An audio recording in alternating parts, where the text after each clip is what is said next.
Hey everyone! Welcome back to the channel. In today's video, I'm going to show you how to kick or remove someone from your Roblox private server. This is super helpful if you're hosting a private game and someone is breaking the rules. Let's jump right into it. First, open Roblox and head over to the game where you've created a private server. It's important that you are the owner of the private server. This only works if you own it. Now that you're in the server, look at the top left corner of your screen and click on the Roblox icon. This will open up the player list where you can see everyone currently playing on your server. In that player list, you'll notice some options next to each username. You might see Add Friend or Remove Friend, but if you're the server owner, you should also see an option to kick or remove a player. Keep in mind, this only removes them temporarily.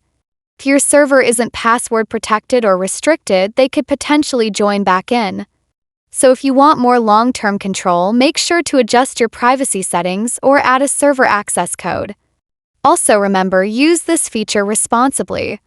If this video helped you out, make sure to smash that like button, subscribe to the channel for more Roblox tips and tutorials, and leave a comment below if you have any questions or want me to cover something else.